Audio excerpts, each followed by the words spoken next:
उपस्थित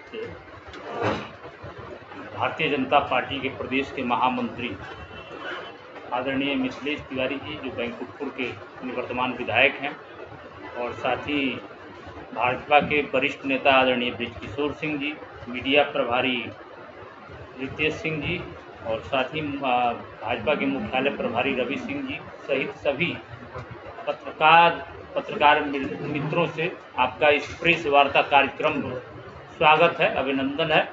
आगे आदरणीय मिथिलेश तिवारी जी आप लोगों से प्रेस वार्ता करेंगे।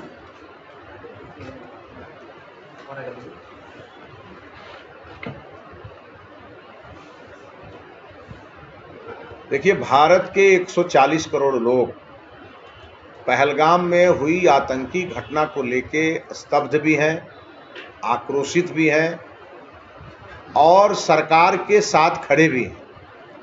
और भारत के ही लोग नहीं, पूरी दुनिया आज भारत सरकार के साथ, माननीय प्रधानमंत्री जी के साथ खड़ी है और पूरी दुनिया आतंकवाद के विरुद्ध एक बड़ी कार्रवाई और कड़ी कार्रवाई की अपेक्षा भी भारत सरकार से कर रही है।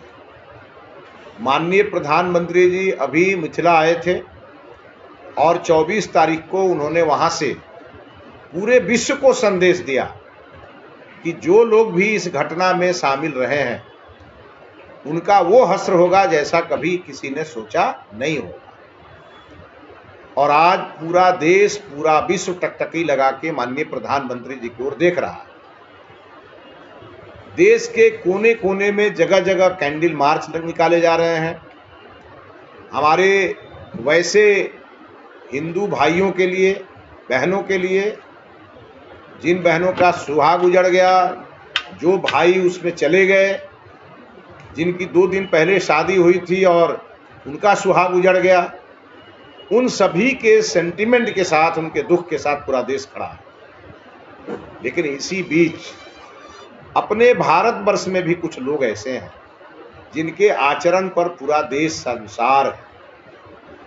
और ऐसा आचरण बिहार के ही धरती से राष्ट्रीय जनता दल के कार्यकर्ताओं ने प्रदर्शित किया है, जो पाकिस्तान जिंदाबाद के नारे इस हिंदुस्तान के सरजमीन से अगर पाकिस्तान जिंदाबाद का नारा लगाया जाएगा तो भारत के उन वीर शहीदों का, जिन्होंने इस देश को आज़ाद करने के लिए अपनी कुर्बानी दी, उनकी शहादत भी आज शर्मा रही होगी कि कैसे कैसे सपूत वोट बैंक के लिए इस देश में कपूत बनने में उनको 1 मिनट नहीं लग रहा है।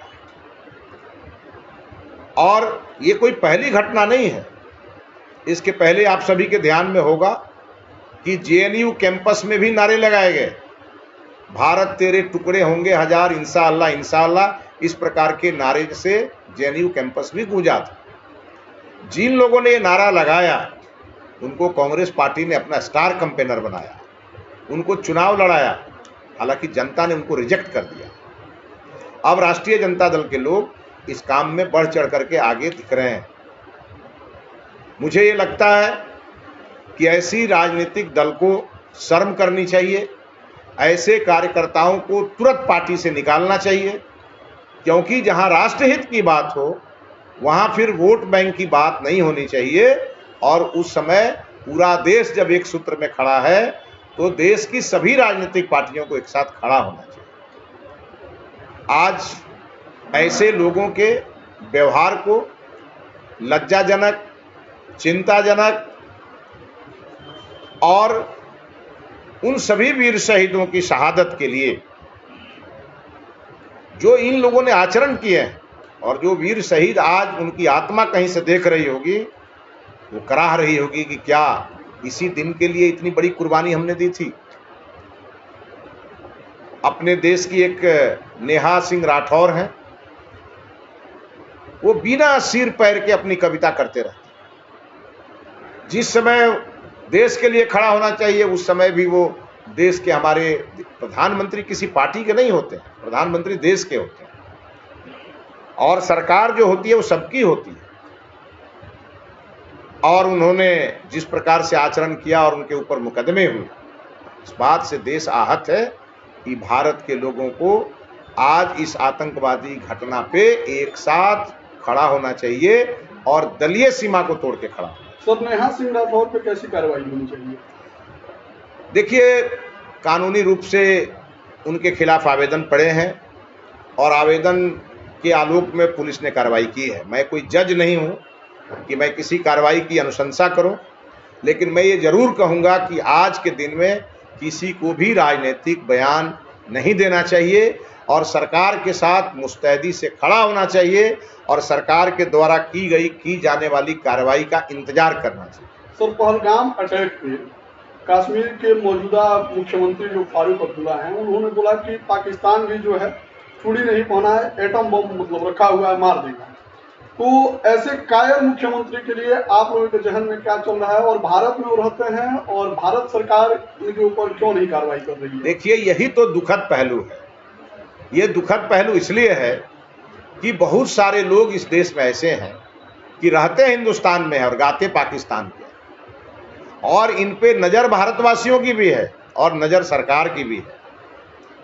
अगर उन्होंने जो बयान दिए हैं उस बयान को पूरी गंभीरता से भारत की सरकार देख रही है और एक चीज का तो पक्का भरोसा है कि देश के प्रधानमंत्री नरेंद्र मोदी जी जो कहते हैं वो करते हैं।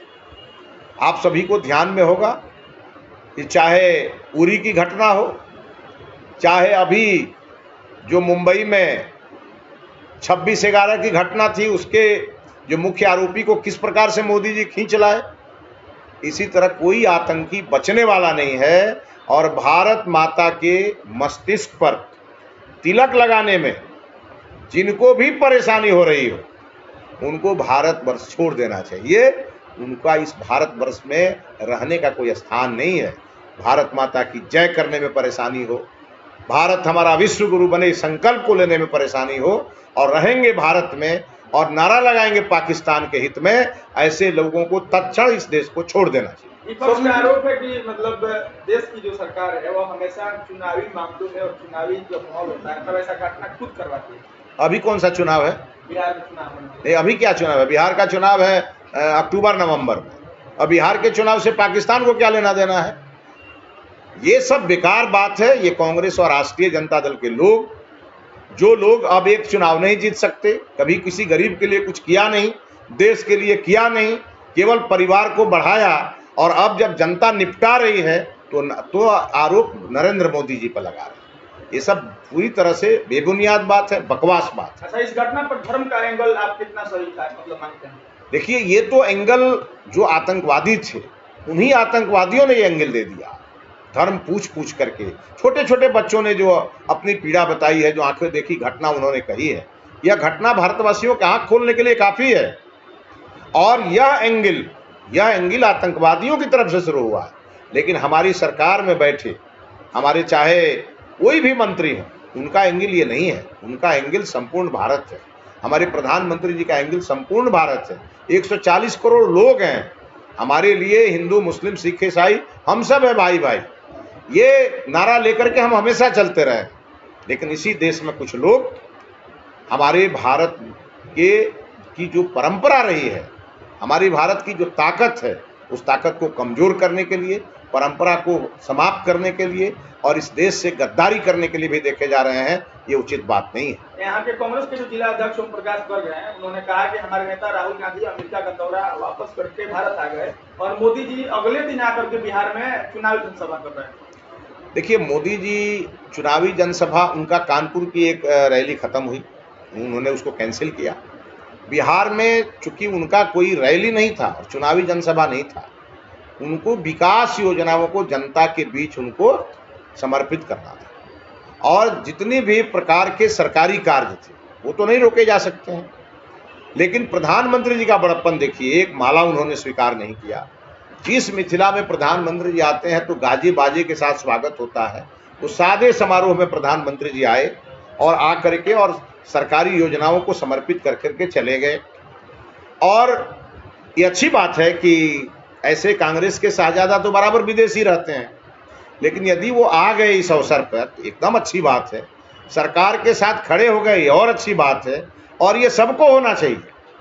लेकिन प्रधानमंत्री जी ने भी अपनी यात्रा को पूरी नहीं की। प्रधानमंत्री जी भी बीच में लौटे प्रधानमंत्री जी इस बात को लेकर सीरियस हैं, गंभीर हैं।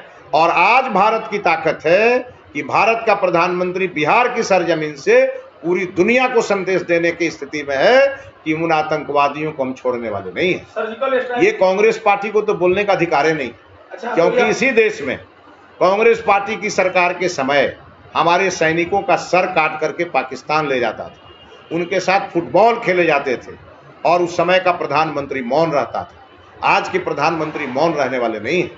आज के प्रधानमंत्री आतंकवादियों को करारा जवाब देने वाले हैं और प्रधानमंत्री जी जब जवाब देते हैं तो सेना जवाब देने में और 4 कदम आगे रहती है। हमारे सैनिकों का मनोबल कोई तोड़ नहीं सकता। देशवासियों को इस बात का उम्मीद किया जाए, मतलब देशवासी इस बात का उम्मीद करे कि सर्जिकल स्ट्राइक 3.0 का मतलब होगा। देखिए, माननीय प्रधानमंत्री जी पर पूरे देश को भरोसा है और प्रधानमंत्री जी आतंकवादियों के बारे में जो बोल के गए हैं बिहार की धरती पे, बिहार वासियों को भरोसा भी है, देशवासियों को भी भरोसा है। इसीलिए इंतजार करिए, ये बात तय है, जो मोदी जी बोलते हैं वो करते हैं, उससे पीछे हटने वाले नहीं।